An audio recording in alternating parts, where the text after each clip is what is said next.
I'm Ramsey the loud one. I'm Jesse the short one. Put us both into one, we are. Lots of noise, always too fast, lots of laughs. Here's our podcast, the loud and short of it. Hi, and welcome to the loud and short of it. I'm Ramsey the loud one. And I'm Jesse the short one. This week we have our monthly movie review for February, and good lord. February. I say it fucking wrong. I'm never going to stop. We're not redoing it. I'm going to say it wrong again. Okay. we went to the fucking movies this month to go see a movie that was available at home. Mm-hmm. Judas and the Black Messiah, and we also saw The Little Things, which we did stream at home. Yes. Which is my dream, his nightmare. So we got the best of both worlds. We did. Okay, so which one do you want to start off with? The one we saw in theaters or at home? I want to do The Little Things, the one we saw at home. Okay, Yeah. Cool. The audience just loves to hear what we saw at home and what we saw in the theater. It does change my review, I feel. Really? Yeah, because one was a big adventure. We got up, we went and saw a movie, and I'm just more likely to like that movie. We had fun. That was good. Because only a movie as bad as Wonder Woman is something that I could get up, go see, and then leave being like, I wish I stayed the fuck home. See, I had the complete opposite reaction. I got to stay home and get really hungry and watch it. And I had a blast with it. Yeah, we did not get really hungry for either of these two movies. I'm very glad. That would have been a mistake for both of them. Yeah. And just morally wrong for one of them. Oh, Want to get into the boring numbers part? Yeah, 100%. Okay, this is Little Things. Yep. If you don't know, it's a kind of whodunit mystery. Yeah, it's like a murder movie. True Detective-esque type thing. It Yeah. stars Denzel Washington, Jared Leto, and Rami Malek. Just a crazy amount of stars in this movie. Big cast. For this kind of rating. Yeah. It got a 47 from the critics Yeah. and a 65 from the audience. Yeah, okay. Yeah. I'm going to give this movie a 59. That's very fair. Yeah. It's a very fair one. I have given this movie a 50% flat. I'll get into that a little bit later. Okay. It grossed $20 million worldwide, which is not good. But again, Yeah. that's you can't blame any movie right now for not doing well, because how were they supposed to?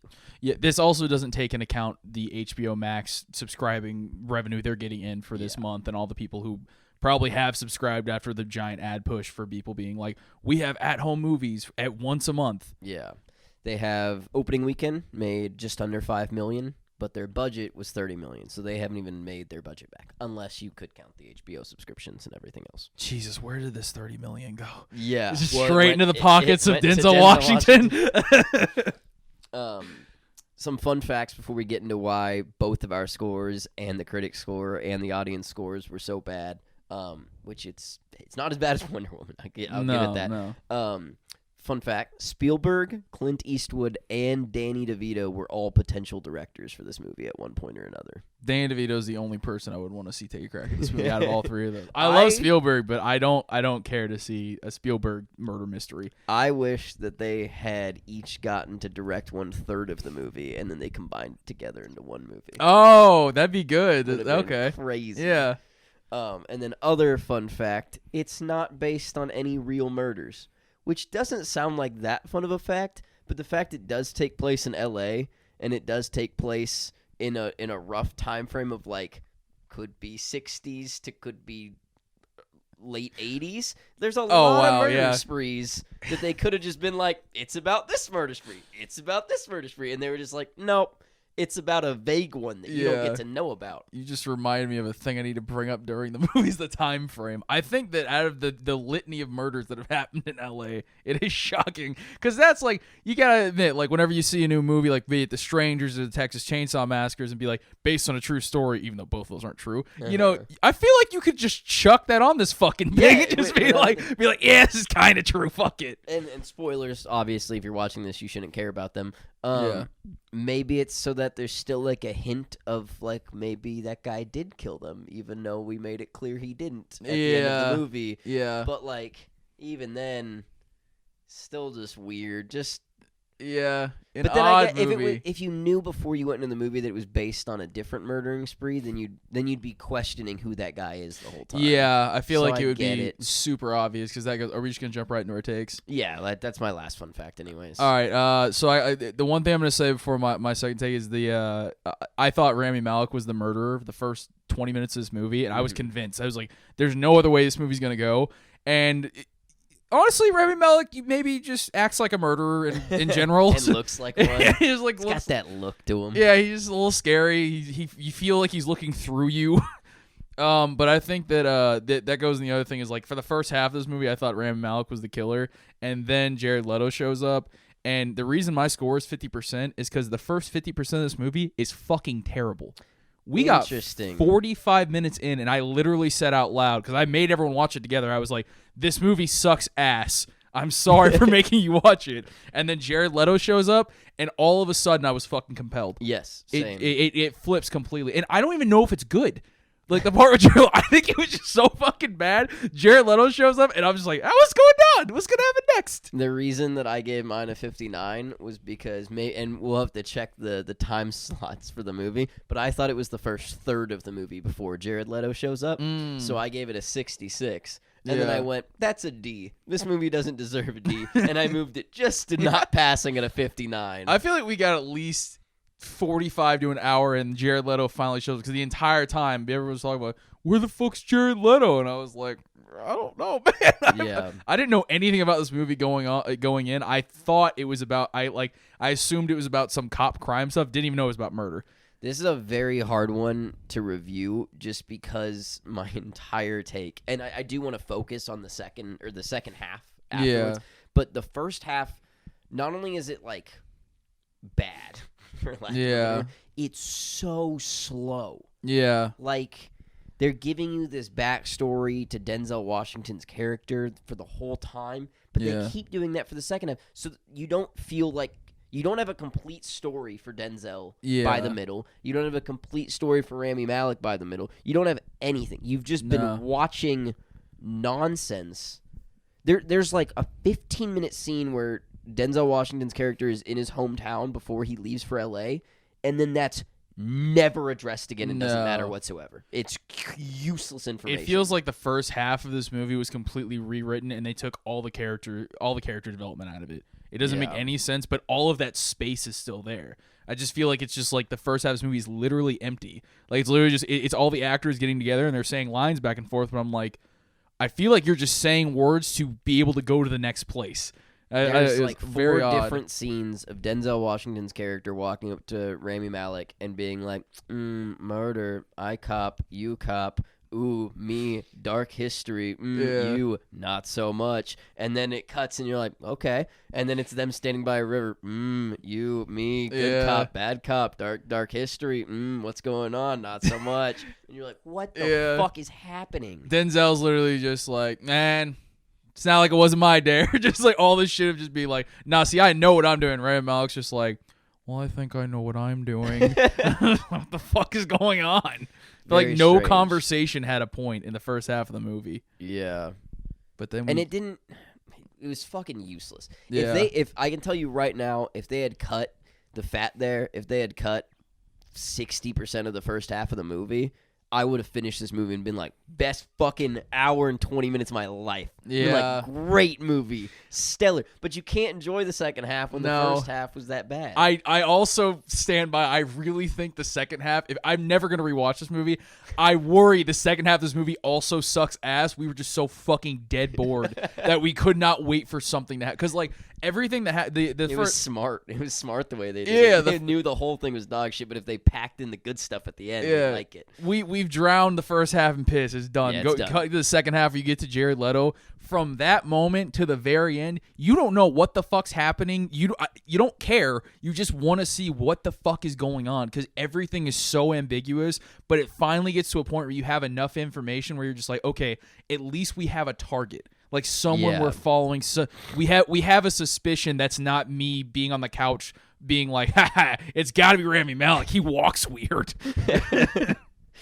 And like, okay, let's just keep focus on the second half. Jared Leto, amazing acting in this. I don't know. Really? I have a weird take with Jared Leto. I don't know if Jared Leto is a good actor or if he just talks weird. He does the same thing Rami Malek does, but he just every time he's in a movie and everyone's like, Jared Leto was amazing in this movie, it's always just Jared Leto just being like, I'm Jared Leto and I'm fucking odd Like and he's weird. whispering. Yeah, and I'm just like, he reminds me of like Johnny Depp, where like he's not really acting, he's just Johnny Depp but a little different every time. So I just don't know. But he fucking compelled me. So maybe I don't even have any I don't have any ground to stand on. This would have been a fun movie to be on set for and be like, you have to be next to all these weird fucking people. Yeah. Shaped weird, acting weird. If they made me, Jared Leto looks gross in this movie. He looks super fucked up and just like, I don't know. If I was put on set with him, they were like, all right, yeah, you're going to be Jared Leto's assistant. I'd be like, nah, and I'm not going to be working here anymore. He did an excellent job of just like because the whole idea of the movie is just like, obviously like everyone thinks Jared Leto's the murderer, but you find out like Jared Leto, maybe he's not. Maybe Jared Leto just wants to be the fucking murderer and get like, because he goes and he looks, they go to his apartment. It's covered in like true crime shit. It's like a sorority girl who got too into My Favorite Murder and then just like, I want to be on an episode of My Favorite Murder. And they tell you that at one point he's already like gone in and confessed to a murder he absolutely didn't commit. Yeah. And so he's just like, he's got like this creepy obsession with murder and being accused of it, but he's not a murderer. At that point, you don't know if it's like, okay, he finally snapped and then he started killing people, or like what happened, because you get to the part where like, and also like, so the one thing I said was just like, at one point Rami Malek, Jared Leto's like, I killed those people, and then Rami Malek has him fucking gun aimed at him, and he go he gets in the car with Jared Leto to go to the bodies, and I was like, Rami Malek, what the fuck are you doing? But at that point, I didn't fucking care. Yeah, I wanted to see if he did it or not, and he didn't. Yeah, it's assumed insane. He didn't. It's still somewhat possible he did it, but like. Very unlikely. If you're never gonna watch this movie, which if you are going to watch this movie and you haven't left, worth a watch. Turn it on. Fast forward 45 minutes. All you need to know: Denzel Washington, cop, did a bad thing on accident 30 years ago. Yeah, that's the backstory you needed to know. Then there's nothing else. And him and Rami Malek are working on the same case, and then you're set to watch the rest of this movie. Rami Malek, cop. Yeah, just a cop. That's the extent you need to know. He's a cop. He works in a police station. The more when I tried to come up with what you needed to know about the first 40 minutes, I'm more mad about it now. That's fucking ridiculous. Also, the first we're diving back into the piss we drowned in. In the first 40 minutes, because you brought this up earlier, I had no fucking clue when this movie was set. Yeah, I was like, I were like, at one point he's like driving a Ford Bronco. I was like, yeah, cool detective guy driving an old car, and then I looked at the other cars and I was like, wait a minute. But no one in the movie is dressed like they're from the fucking 70s. Everyone's dressed normally. There was a fun fact I found on the internet I wasn't going to share. And it was that at one point there's a scene inside of a bar and they have an arcade machine in that bar. And it has Mortal Kombat on it. And the fun fact was that Mortal Kombat didn't come out until 2 years after this movie was set. And I'd like to say, A, not a fun fact, no one fucking cares. Yeah. And B, this movie is set in the time without cell phones. That's the entire setting. They give no fucks about anything else. Oh, no, it is set in the 90s. Yeah, I guess. But like half the cars look like they're from the fucking 70s. None of it makes sense. I kind of like that. It didn't bother me that much watching it. It bothered me so fucking much because at some point, like, you have to tie yourself to the time you're in and give context to it through any pop culture, anything. It's like one of the most classic things in period pieces in writing. It fucked with me on a deep level until we get to the halfway through the movie, and I was like, why isn't he just calm on his cell phone? I was like, wait, does he have a fucking cell phone? I've revised how this movie could have been made better. Don't go back and cut the fat on the first half. Pop open with a black slide with text that says this year and has the year, and then under it it says local cop with a dark history is headed to LA. And then boom, open the scene to him at the police station and then cut to Jared Leto and be like, movie time. I would have loved it. I probably would have too. Could you imagine that happening and then you get a hot hour 20 and then you get to go to bed? It would have been great. I don't know if I would have been able to sleep. Would have been compelled the entire time. We went so fast. So last thing, the ending. he's murdered another girl that's gone missing, but we haven't found her body yet. Yeah.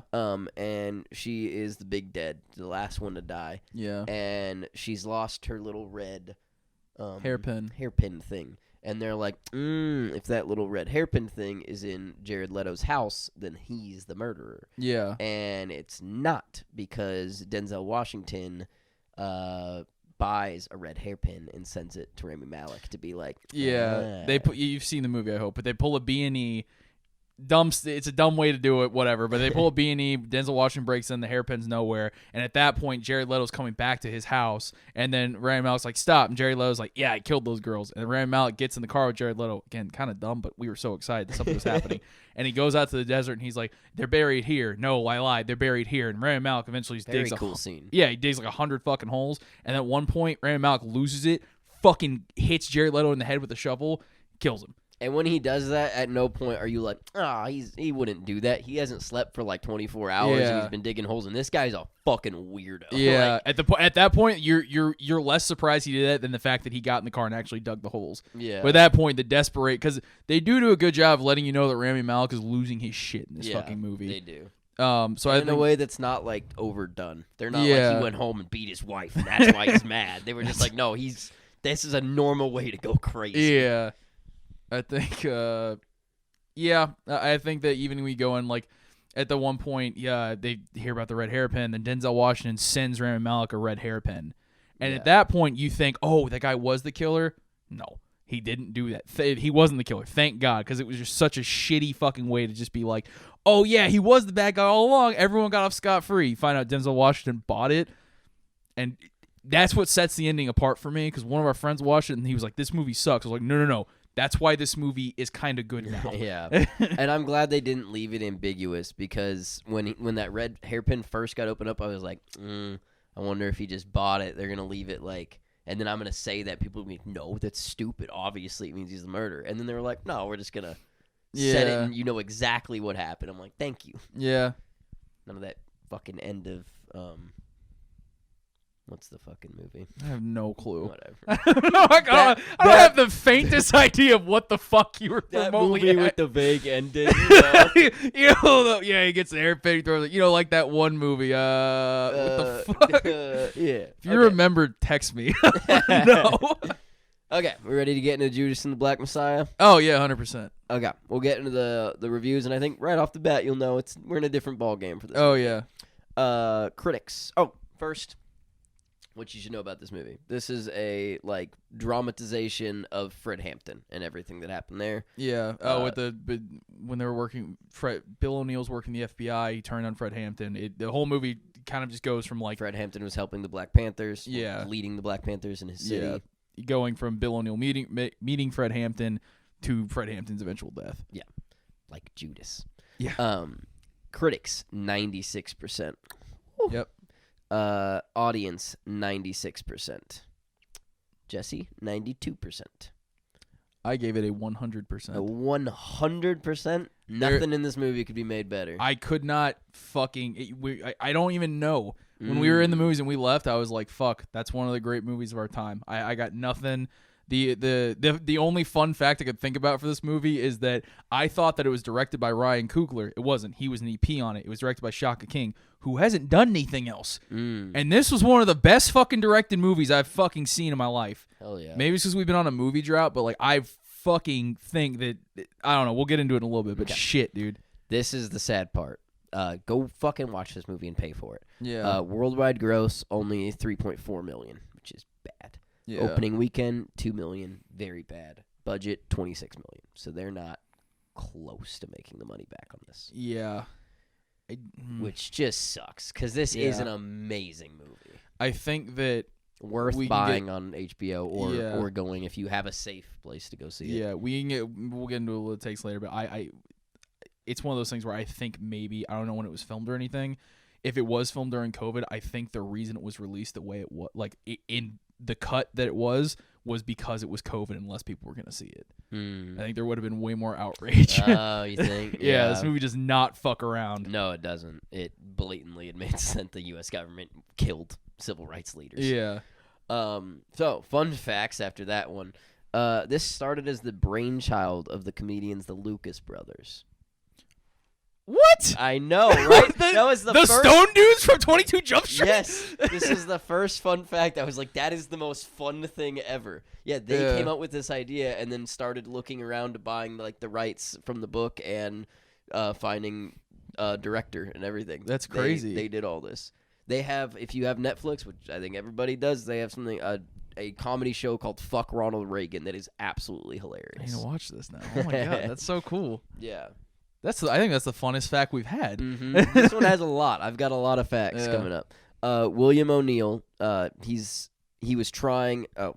No, Lakey Stanfield. Yeah, Lakey Stanfield. I got confused. He thought he was trying out for the role of Fred Hampton, but then was trying out for William O'Neill. The bad guy, and he didn't want to play him originally, and was like, "No, I fucking hate that guy." Yeah, and then just ended up doing it anyways. Yeah, that's actually kind of cool. Like that happens with a lot of casting directors. Like obviously not the same thing, but like when the dude who played Loki went into audition, he went in for Thor, and they cast him as Loki. He's like, "I don't want to be fucking Loki," and now he's like one of the biggest fucking stars ever. Yeah, I think Lakey Stanfield. I don't think anyone else could have played that role. Yeah. He played it fucking perfectly. Very well done. Speaking of him, and who's the actor that played Fred Hampton? Daniel Kaluuya. Yeah, those two, they actually met with Fred Hampton's son before any filming took place for like a full day. Not like they shook hands and were like bump, bump, bump. They just had like a full like 8-hour conversation talking about his dad and everything. Yeah. Now here is more these are facts that are basically just like where the three places that the movie differs from what actually happened. But the rest is pretty historically accurate from everything that I could find. O'Neill was never actually the driver. He was just a bodyguard. But they made the driving thing like a whole very important part of the movie. Yeah. It just kind of wasn't how it worked. And then they make O'Neill kind of like he has like remorse while he's doing things and afterwards. And in real life, that was never shown in any way whatsoever until he blew his brains out. Yeah, well, I think the other thing, too, is, like, you got to consider that he was an adult by the time the documentary came out and, like, everything happened to him. Because, like, the movie is completely different when you realize that Fred Hampton is 21 and Bill O'Neill's 17. Yeah, and that was the last fact I have, was that they're not the ages of their actors. These were children. My opinion completely changed, where I was just like, at the end you find out, like, and you were like, yeah, well, fuck that dude. But then you're just like, no, he was 17. Like, you can't just cast judgment as easily, like. Yeah, it also so makes the up. role of the U.S. government in this so, like it was already horrific to be killing civil rights leaders, but to do it, you were planning the murder of a child, and then when they turned at the age of 21 was when you enacted out that murder. Yeah, and it's just and used a 17-year-old who, by the time that you had caught him and turned him, he was 15. Yeah. Is insane. That also kind of like makes the whole we're just hopping into takes here now. It makes the whole dynamic between his handler, who's played by Jesse Plemons, Todd from Breaking Bad. Sorry if you don't know actors. The relationship that Bill O'Neill has with him is way more fucked up because he was talking about him. He was like a mentor to me, and I was like, dude, of course he was. He was like an adult, you were 17. Yeah. And so it was like use him to manipulate him. And you see throughout the movie, through each of their meetings, like it becomes less friendly and more of the handler being like, you're going to fucking do this. And Bill O'Neill being like, holy shit. There's also a lot of points in the movie where it's about like the handler paying him. And you're like, when you're watching it, you're like, why the fuck would you be ruining this for just that amount of money? But then if you look and think that it's a teenager, it's a completely different situation. Like, it's a teenager. You can't. It's harder to point and be like, what a fucking idiot. He also just doesn't. He probably didn't have like the or at least in the movie, like, you know, if you look at him being 17, like he doesn't have the full reach of like what this whole movement means. And like I don't think that this kid had any clue that in 2021 we were going to be talking about Fred Hampton a lot. Yeah. And that's where my 8% came from, is that I just wish this movie focused a little bit more on Fred Hampton and a little bit less on O'Neill. So that's actually funny because I read an article about this recently. I don't remember it perfectly, but one of my only thing I've written down here is I can't believe this movie got made in the way it was. The U.S. government, the police are villains. They're not shown to be kind people. They're shown to be manipulative fucking assholes. But one of the reasons I think was that it wasn't made just on Fred Hampton was I think that they wanted to aim it towards Bill O'Neill and make him sympathetic. to make it easier for the studio release. Because otherwise, I feel like it would have just been a fuck cops movie. Yeah, it would have been a different kind. And this is very much a fuck cops movie. I think it has way more levity. One of, I won't say the only, but it's one of very few movies I've ever seen where when the cops get shot at, it's the good guys are doing that. Yeah. Like a cop gets shot, like in the multiple cops get shot, and you're not like, oh, fuck no. Yeah. You're like, oh, well. Yeah, that it's the main thing is like whenever that's happening, it's like it still has the weight of like this dude just killed a cop. So whenever they kill a cop, that person's done. Like their life is over. But it's just like the weight of that. The way the movie's framed is you're rooting for that person to get the fuck away because they were being harassed, they were being targeted, and like front to back in this movie, there's no point where it's just like accidental or there's like questionable things. They're never apologists. Yeah, and you can say wherever you stand on this, you can say whatever you want. But like at that point, like with the Black Panther movie and what we've learned from this movie, it's just like if you're defending cops from that time frame, yeah, you can't. If you're not ACAP and you're defending cops in 2021, I guess. Yeah. But defending them from that time frame is absurd. Yeah, and even at this, like they talk about how like they even cut out some stuff. Like Fred Hampton had a huge food drive. Apparently, cops like ripped it up and like pissed all over the food and shit. And they didn't put that in the movie. They fucking Fred Hampton. He goes to jail for 5 years in the movie, and they're just like, oh yeah, because he stole $70 of ice cream, which is a bullshit charge. Yeah. But puts him away for 5 fucking years, and they get to the point where you go. That's 100% true. That's not dramatization in any way. Yeah, and then you go later in the fucking movie, and they're just like the FBI guys are cheering because Fred Hampton's gonna go back to jail, and the fucking head of the FBI is like, we don't want him back in jail. He's gonna still live on in jail. Like the movement's gonna survive in jail. It did before, it can now, and then they plot to have him killed. Yep. And it's just and they show all of it. And I thought the movie was going to cut to the credits right before all that happened. It was perfectly framed for Bill O'Neill to get in the car and drive off, and then it to cut to black and then tell you what happened. No, it shows everything that fucking happened. It was hard to watch. Yeah, But especially in the context of the fact that all of the actors that were in that house in that scene are older. Than the people that were actually in that. They were just murdering children because those children were saying the wrong things. Yeah. And helping the wrong people. Yeah. They also, like, fuck, dude. This movie also is like, this, you gotta think about, like, this movie is also just like, it pulled no punches on saying, like, fuck the state and everything, but, like, the other thing it did is, like, it pulled no punches when it talked about Fred Hampton talking about socialism.